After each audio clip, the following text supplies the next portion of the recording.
Well, Alpha is a new friend of mine. We've met a couple of months ago. And within, I'd say it was quite a while, 30 to 40 seconds, I was hooked.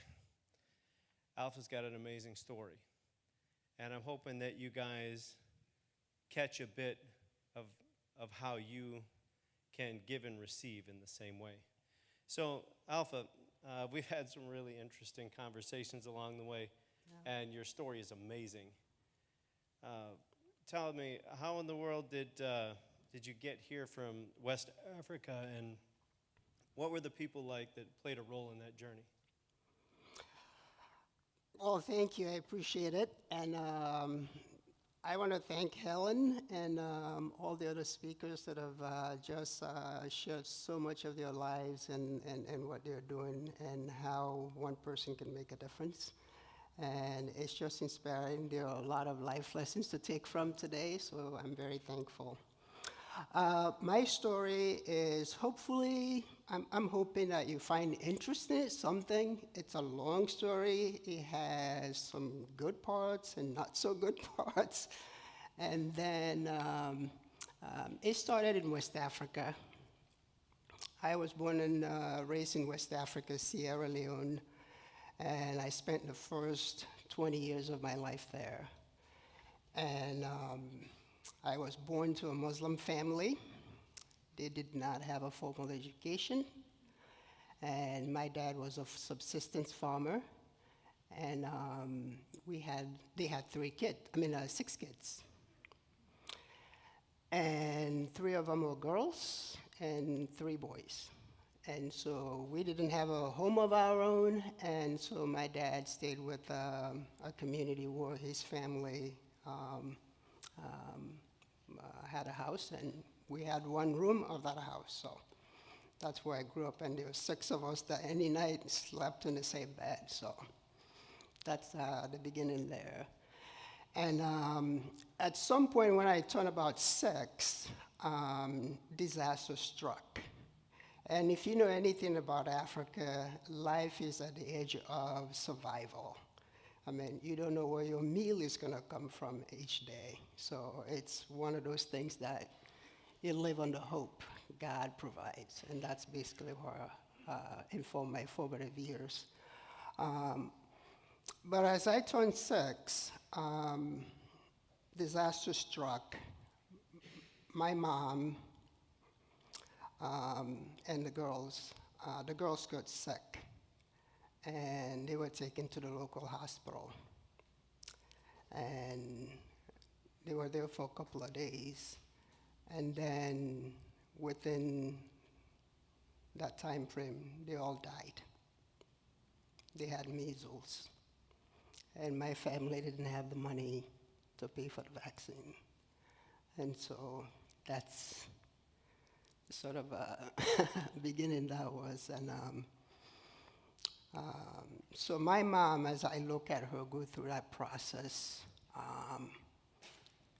it's just really informed what my childhood was like. And so, like anything else, you pick up and you move on. And at some point, they sent me to a Catholic school. Now, these are Muslim parents sending their kids to a Catholic school. I know probably wouldn't fly here, but I mean, there we're okay with it. And I had a chance to get an education, and at some point, it just wasn't feasible for me to go to school anymore, and so I had to stop going to school because we couldn't afford the school fees. School is not free; you had to pay for it to get there, and so. After some time, I got back on, and then, got to continue my education. And I met the guy. Let me see, just up. Is that the next one? To the right. Okay. Right. Yep. So that guy right there, his name is Peter Warnock. He's a graduate of Hope College. After graduating from Hope College, he went into the Peace Corps. And guess where he landed? In my own little town. He was our secondary school teacher. He taught health science in the tropics and physical education. And he had some of these cool games that we've never seen before. And he had like a frisbee, and so I was fascinated. So I followed him around and asked him all these questions about frisbees and all the other games that he talked about. And so it was just really followed him all over the place. What are the people like? So there's this innate curiosity about, what his life was all about, what his background was. And so just really asking him. And also, he didn't feel like he was fitting in, so I thought having a kid like me hang around him, I think was something like was a relief from all the, the boredom that he was feeling at the time. But he quickly acclimated. But one of the things that happened was that, as I learned from him, all through high school, then 2 years later, his term ended as Peace Corps. He came back to the U.S. And then he said, later on, about sometime later, he decided that he wanted me to come here. And so that's how I ended up here. So it's truly divine intervention. I could have been a farmer in a little forest with a bunch of kids, wife, and a farm just doing that. So that really changed the trajectory of my life. And so it wasn't something that I planned. It wasn't something in the cards for me. My family could have never afforded it. And so for some divine intervention, I was brought here. And that's how I came here. You have some cool pictures of your first days of Hope College and just the culture shock Yep. of the process and how people stepped into your world Yep. and met you where you were at that made the difference. Yep. Tell us about that. So that picture, oh my goodness, that was in the fall of 1986. I was 20 years old when I arrived at Hope College. I did not know anybody. I did not know anything about America. Right there, I was assigned to Holland Hall. My waist there was 26 inches. I weighed about 87 pounds, and I was about 5'4". So that is basically yeah. But one of the things that, as I look back at that picture, was just a kid that was really afraid. It really did not know his bearings, didn't have anything with them, unsure. Really doesn't have all the trappings. I was a nobody, functioning in all these cool kids and all these families. And there was this sea of sameness at Hope College. Every kid looked like every other, and they were doing all of these things, and I'm just looking and paying attention. And the sensory input of all of that, it was just unreal. It was the pace, the food, everything was different.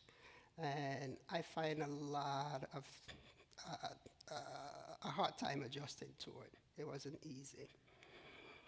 And so, can we go to the next one? So slowly and surely, I began to get into the rhythm of things, and I didn't have any friends. Nobody wanted to hang out with this little dark kid that really looks awkward and, didn't really have any, special talents or anything. So I joined the soccer team.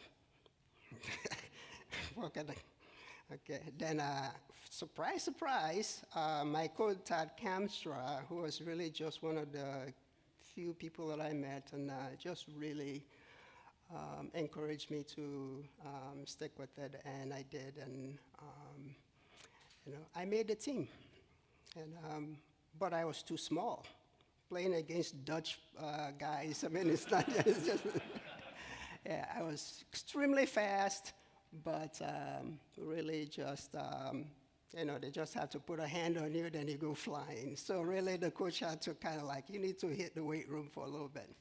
So I was getting to the JV team, pushed down for a little bit, and so that was disappointing, but I get to participate. And let me see the next slide. So that was the room number 335 at Hope College. And that was the first time in my life I had a bed. And I've always shared a bed with 6 other people. And this is the first time when they showed me the room, they said, this is your room, and you can pick one of the beds. So I stood there for about an hour trying to decide. Because we don't have choices. This is it, and that's one option. So now I have options. I have to make decisions. So, but that's basically what it was. I wasn't sure what I was doing. I mean, as you look at it, it's just a kid that was really unsure where it was, a new place. And sometimes I look at it as a story of Abraham, just God calls him and say, go. You know, Lord, go where? It's the next question. What are you going to do? You don't know. So that is the picture there. So, but slowly life went on. And as I was doing my life and going around campus, trying to eat food that I don't clearly understand, I went to Phelps, and I watch everybody there's just a whole bunch of food, stations upon stations of food. And everybody had their plate, and were all excited, and I'm just standing there. And I see people taking this and that and that, so I kind of like, okay, I'll follow them. I took something, it turned out the first time I ate it was plastic fruit. So it was my plate. So it's like, okay, and then I put it back, and it didn't work, so. Got the apple and there are limited things that I could eat, hard-boiled eggs, but most of the food I really didn't like at all. But as time goes on, I met this guy who really took an interest in me, and he noticed me, and he came around and started talking to me, and really, just felt like he wanted to be there. And one night, he came to visit, and then he found that I was afraid to sleep with, my roommate decided to build a loft, by the way, and which is kind of a terrible idea if you never slept. So I decided to make my bed on the floor, which was more comfortable. It's familiar, and if you notice, there's a heater in the background, and forget the Michael Jackson doll there, so we're not going to talk about it, but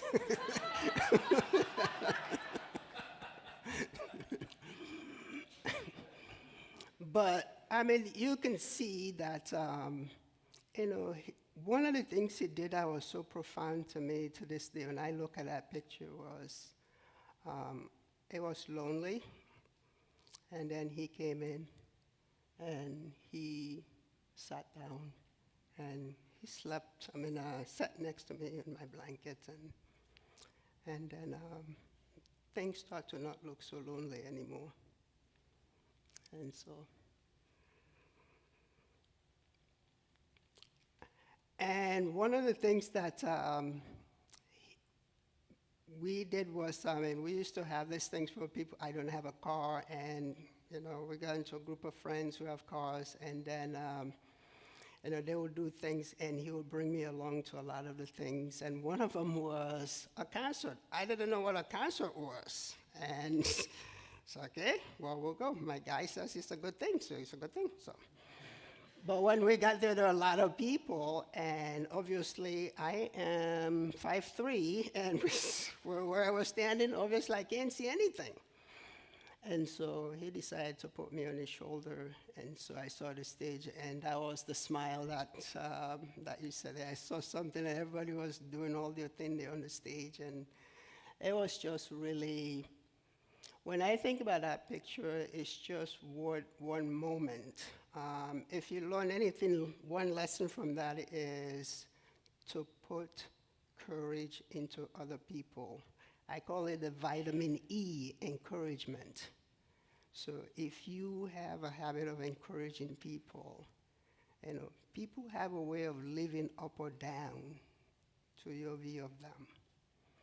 So, moving on. And then I adjusted to America at some point, lived life, and at some point I met that beauty. And, right in the middle of an ordinary life, sometimes just life throws you a fairy tale, and that's what that is, a blessing. And she came into my life. It was really, I frankly look at who would want to be with that guy? But she did. So, but that's just really somebody who has been a very pivotal person, and also how I view the world in a lot of ways. She's taught me a lot, and she's been with me, and she's somebody who's in the foxhole. When we met, we started dating. The story goes far beyond than that. We only have about 7 minutes, so I'm going to just, put it. But I was a Muslim still, and she was a Christian, and basically that was not going to work. And I said, we kind of went the dating game, and something happened. But anyway, we went up to a seminar, and then the seminar says, that we had signed up for, and at some point during that process, we begin to see, she began to teach me some of the things that I became later to important lessons in my life. So, but she is one of the key figures. And then there's my mom. The thing about my mom is when I look at her is somebody who has known suffering. And having lost 3 kids, 3 girls in 1 week, Monday, Wednesday, Friday, they all died from measles, a vaccine. Probably that cost maybe $1 or $2. I don't know what it is, but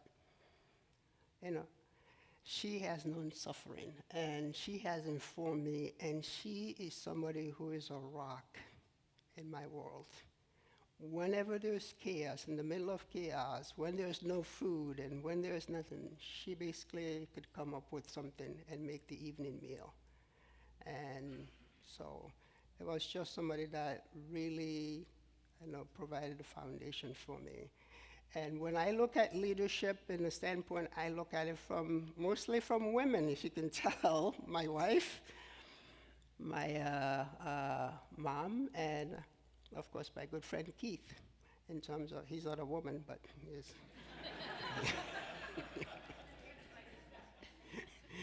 But his wife is here, and I know their marriage and their relationship has been an example for me from the start, and Keith and I talked about it.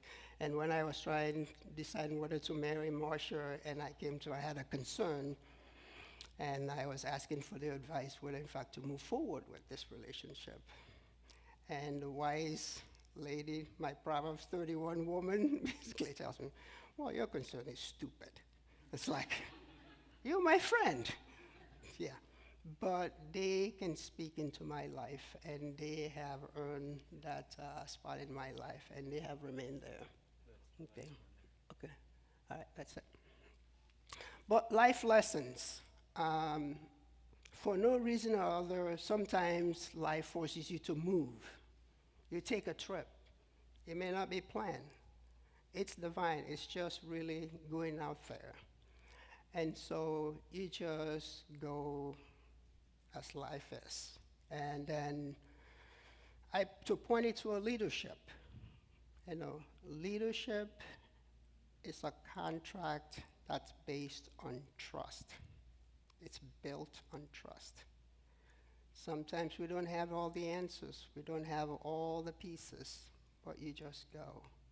And when we lead people, we give them responsibility to take ownership so we can remove our hands off the wheel and give them the space to do that. And the other thing is connection before correction. So in order to connect, in my leadership, as I learned from my wife, Mary Kay, Keith, whenever they have to correct me with something, they basically, first of all, we have a relationship. I mean, even with your kids, moms, you are great leaders. Leadership examples, the moms are the best leaders in the world. They lead kids and shape them and do all these wonderful things and watch them grow and become personalities. So if you're going to correct somebody, you have to have some sort of a relationship. And it's always good to have the connection before you start to correct something. And that's what my friends do. My wife does that, Mary Kay, and all of those, my friend Keith. So, and just another thing, just as we end here, I'm just gonna just share a few points. And there was a time, one of the things that I remember at Hope College, I really sum up that experience as unpleasant shocks and exciting discoveries.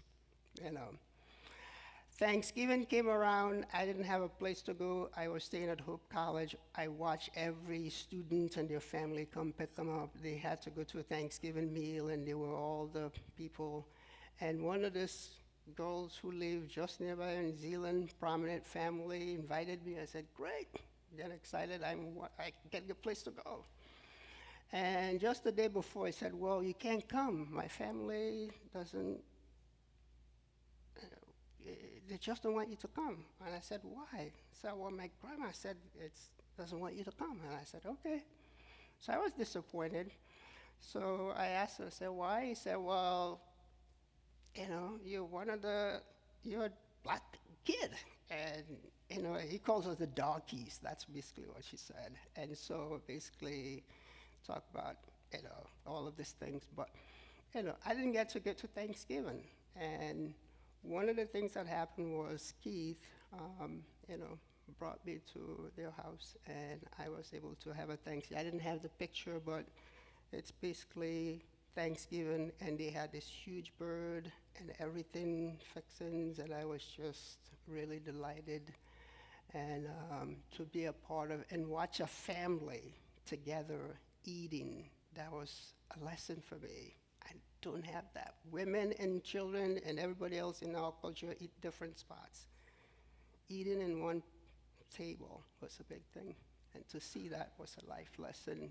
The husband loved his wife, and the wife loved the kids, and everybody was sharing. It was just a beautiful moment. So this leads me to say the relationship is the meal. The meal is the relationship. So if you want to, I think there's something intimate about eating, and when people invite you to their home to eat, they said you want you to belong, and a sense of belonging. And that was something that I have. My friend gave me family, belonging, encouragement. He lifted me up when I was a nobody to a somebody. And that is one of the things that I'm forever grateful. And for 27 years, Keith, I get 19 seconds, for 27 years, Keith pursued me, and 8 years ago, I became a Christian with the help of my wife.